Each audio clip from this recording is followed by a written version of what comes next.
sit back in your seats, get something to eat, and watch this movie. Don't let the kiddies see it, because, well, we'll let you hear the beginning first. Thank you. Hello and welcome to Left of the Projector. I am your host, Evan, back again with another film discussion from the left. Before we get into our conversation this week, I wanted to make a couple quick housekeeping announcements. The first, in addition to the already existing TikTok account, Left of the Projector Pod, and YouTube account, Left of the Projector Pod, you can also follow the show on Instagram at also Left of the Projector Pod. So whatever your platform of choice is, I am not yet on Twitter. I do have Twitter, but something tells me I can't get back into that absolute mess of Twitter. But yes, TikTok, YouTube, Instagram at Left of the Projector Pod.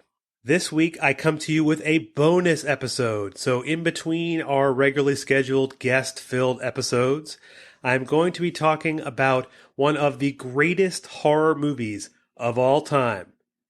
And yes, it could be Halloween, but it's not Halloween. This week, I want to get into maybe a shorter discussion about the movie Black Christmas. If you have not seen Black Christmas, you should. As soon as this podcast is over, go watch Black Christmas. I will try not to get too deep into some of the spoilers of this movie, as far as, who the killer is, as it is a slasher type movie. I will maybe let that one stay between me and anyone who has already seen the movie. But Black Christmas is truly one of the most underappreciated, although I guess it's not really underappreciated, because I think if you're a horror film buff and love the horror genre, specifically slasher and psychological thrillers, you probably have already seen Bob Clark's Black Christmas. Now, one thing to know about this movie is that it came out in 1974. It came out a number of years before Halloween, John Carpenter's absolute classic of a movie. Now, John Carpenter has said in interviews that this movie was an inspiration into making his movie, and the director of Black Christmas, Bob Clark, has felt no animosity toward Carpenter for turning, Black Christmas into his Halloween franchise that spawned, I think, around 13 movies at last count. Anyway, back to Black Christmas. This movie, while it was after some of the early psychological thrillers like Psycho, really created a new way to look at the slasher / psychological thriller. He really brought in some elements that we now see in, movies from the later 70s and 80s and today. So one of the opening scenes of the movie is you get that first person point of view camera, which is the killer's eyes, which is so prominent in the other major franchises like Halloween, Friday the 13th, and not so much Freddy Krueger, Nightmare on Elm Street. But the other thing about this movie is that was really ahead of its time is that it's primarily an entire female cast. Yes, there are some male actors in this movie that play prominent roles, but you really have a type of film that put the female actor as the main focal point and not just the helpless person who would then be killed later in the movie. And I don't know if you've heard of the Bechdel test. This is something that a friend of mine, actually, who was on the last episode on Pleasantville, mentioned to me. And while I'd heard of it, I hadn't really done much thinking about it in terms of the movies that I've been reviewing so far. But the Bechdel test has three criteria. That there are at least two women that are featured, that these women talk to each other, and they discuss something other than a man. Now, this movie has, 1, 2, 3, 4, 5 or so female characters, as the setting of the movie is inside of a sorority house. The film takes place in Canada, although there's no real mention of the location. But the setup to this movie is that there's a party in this house with a lot of these female characters talking to each other. They have one older character who is sort of like the den mother, who's the kind of the caretaker, woman that is part of the sorority, and she lives in the house to, make sure they're staying out of trouble. Although if you've seen this, you'll know that Miss Mac, the den mother is anything but this. She is constantly drinking. But let's get back to the Bechdel test. So when we look at this movie, we see that there are more than two women featured. There are constantly conversations between the two, and there's often discussions of things other than men. So really, you can look at this movie in comparison to most horror films where you do have that sort of damsel in distress or the female character gets killed. And really, it's an excellent way for you to see, one of these horror genres not in the typical, rules that, horror movies tend to fall under. And then again, for my horror fans out there, I'm sure you've seen Scream, which is sort of like a spoof and bringing back the horror genre. Wes Craven did an awesome job with most of those movies, maybe with the exception of the third installment of that 4-movie what's after trilogy? I don't know. But my point being is that in Scream, they talk about the rules of surviving a horror film. And, you can see that from Halloween and Prom Night and the Friday the 13th, series of movies. But in this movie, there really is no rules. It allowed the director, again, Bob Clark, to do as he pleased. He didn't have to worry, or he didn't consider worrying about ways in which the movie had to go. Who would be killed, who wouldn't be killed, the idea of it being a virgin or there being a person of color that's one of the first to get killed in the movie. So this movie really disregarded all of those rules and said, we're just going to make a psychological thriller. So I've been calling this movie a slasher film. The director calls this movie a psychological thriller. You can say it's both because there isn't, the ways in which the murders take place occur in different ways. So there isn't the, actual slashing or stabbing, in the movie. But it really turns some of this genre on its head. And this, again, not to take anything away from Halloween, because it's probably my favorite horror movie, but Black Christmas, it's very close to sitting on top of that mantle as far as best slasher movies. So the other thing about this movie is that the killer is continuously making phone calls to the sorority house. And the very opening scene, we do see the killer enter the sorority house unnoticed and hiding away in the attic. And as the film progresses, we see additional phone calls that are being placed to the home. And they're prank calls of various voices, a mother, a father, a baby, a person. And they're very, very disturbing phone calls. And they're constantly making the female characters in this movie, be very on edge. And this is where we get back to the Bechdel test. So they're constantly referring and talking to this phone, about this phone prankster they call the Moaner. But they're not always talking about a man in the sense of, does he like me? Does he not like me? In the more superficial sense, it's more about how they feel extremely uncomfortable with what's happening with this, strange prank caller that apparently has been doing this for several weeks. And as we see later, that it turns out, again, I know I said no spoilers, but you've been warned. There is going to be a spoiler here. But we learned that the phone calls by the killer or by the Moaner is the killer who is in the house. So in this old house that takes, 1974, they have multiple phone lines that can be, used for any of my, 90s or 80s listeners or people who grew up in the 90s and 80s who had, a phone line at home and had to use call waiting. And then, maybe at some point got that second line, so you could make 2 phone calls at once. You had this in this house. So presumably it was for the den mother, Mrs. Mack, that had a separate phone line, and that the killer was using this line. And another aspect of this movie in relation to this whole phone idea is that this is really the absolute first time that the idea of the trope, the call is coming from inside the house, is utilized. Now, this is based on an urban legend from the 1950s where there was supposedly a killer inside someone's house while the babysitter was downstairs and ends up murdering the babysitter. And so the idea and the belief was that the killer was inside the house terrorizing the babysitter. Again, this is an unsolved mystery from the 1950s, so we don't really know, but this is where this kind of babysitter urban legend type of situation has, been used.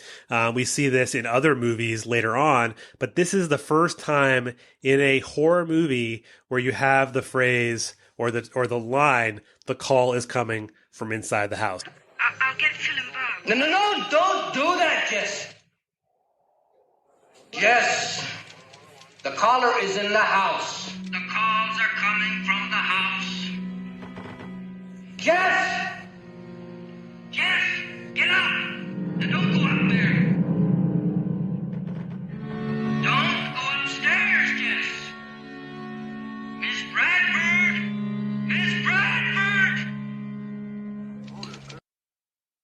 So anyone out there who didn't know that, now you do. Now, another aspect of this movie that is very groundbreaking that, really makes it sort of a different kind of, it's kind of its own animal when it comes to being a horror movie in this genre, but, on its own as a standalone rule bending kind of movie, is that one of the characters in the movie, her name is Jess, has a boyfriend named Peter. Now, in the movie, they allude to Peter being the murderer. And I know I've given away a little bit of spoilers, but I won't spoil whether her boyfriend is the murderer or not. But you can follow along here and see, how that might play in. But in the movie, this couple, Jess, who lives in the sorority house, and Peter, her boyfriend, who is trying to be a concert pianist at the university that they're at. Jess learns that she's pregnant, and she notifies Peter that she is pregnant and she intends to have an abortion.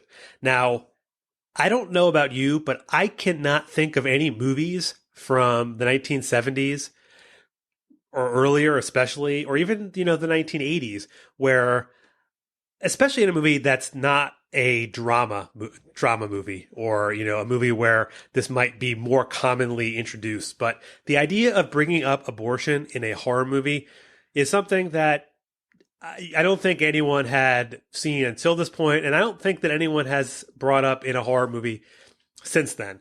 And so the woman, Jess, decides that she doesn't want to have the baby, and Peter, her boyfriend, really freaks out. He tells her that she can't make that choice without him, basically using the common tropes of, the conservative right now with abortion, that, that women don't actually have bodily autonomy, that somehow he has the say in what she can and can't do with her own body, which of course is bullshit.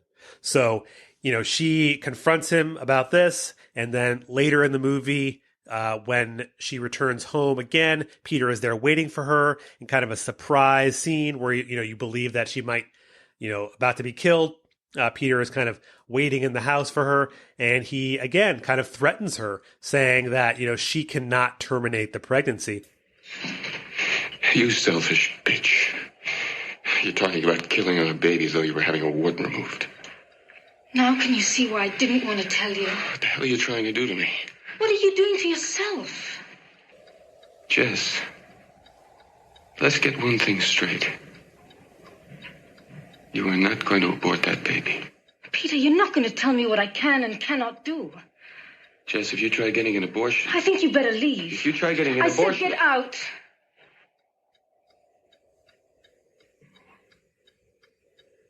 You're going to be very sorry. And so this is where you don't know. Is Peter this creepy, weird concert pianist loner who is capable of murder? Or is he just the typical, toxic masculinity, personified character that, believes that he can tell women what they can do with their own bodies? So this aspect of the film is really something that, surprised me the first time I saw it. It really jumps out as something that's pretty awesome in a horror movie at all, but let alone in 1974. The other aspect to this movie, and maybe other horror fans will appreciate this, but at some point they go to the police because they want to report this person who is the moaner and constantly harassing them. And the police officer doesn't take them seriously. He thinks they're being hysterical, the typical, oh, the hysterical woman, is just making a big deal about some, boyfriend making silly calls to them. So there's that aspect to it. Now, the other aspect to the police is that the lieutenant at the police station, Ken Fuller, is played by John Saxon. And anyone out there who is a horror buff will know that John Saxon is part of the Nightmare on Elm Street series of movies as the main police officer in charge of catching Freddy Krueger. So it's a pretty cool that he's in this movie. You want to say, typecasting type situation. He's been in a lot of other kinds of movies, but he's pretty great in this movie, albeit in kind of a limited role.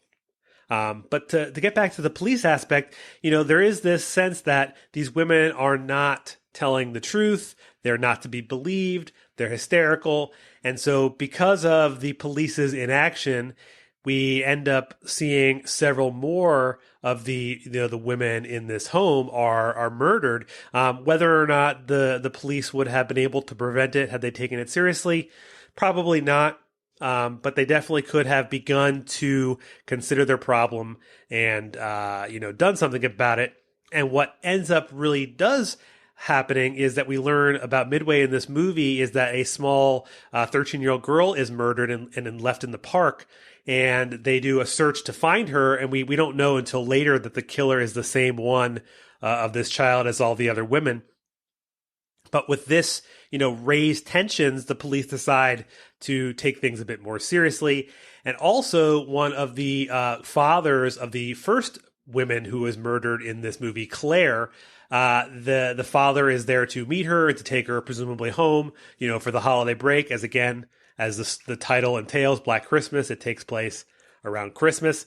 But the father, Mr. Harrison, goes to the police with the other women and assists in kind of getting them to take the situation more seriously. So this is one of those more common tropes of horror and other movies where women are not to be believed, taken seriously, and the only person who eventually believes them is the hero, or whatever you want to call him, Lieutenant Fuller, again played by John Saxon. So the piece of this movie that I want to maybe touch on before I end this little bonus episode is that, the rule bending that I've talked about where, there's no rules associated with this movie. But there are so many little tropes, sort of mini tropes in this movie that are then replicated, and I don't want to say copied because I don't think that they're doing them to steal the ideas. Movies are often built on the concepts that previous movies did. So I think that, I could say copied, but I think it's just, using some of the techniques and artistry in new ways. The music in this movie is also not as nearly as awesome as the movie in Halloween. I mean, can you not think of the Halloween song when you're watching, even the scenes where there's no music? John Carpenter is a master of using raising and lowering the volume in certain scenes to create that tension. That's one thing in this movie that doesn't quite have the same effect. There isn't as much of that, high and low tension points. It's more, feelings of dread and fear that you sometimes get when you see the image of the killer who has again been hiding in the attic of this sorority house. So there really is some cool aspects of it. But this movie really did such awesome things to push forward the genre. There's a couple, some people might call the golden age for the slasher type movie to be the 1979 when Halloween came out through maybe the mid to late 80s, and then the resurgence with the Scream franchise and some others in the late 90s and early 2000s.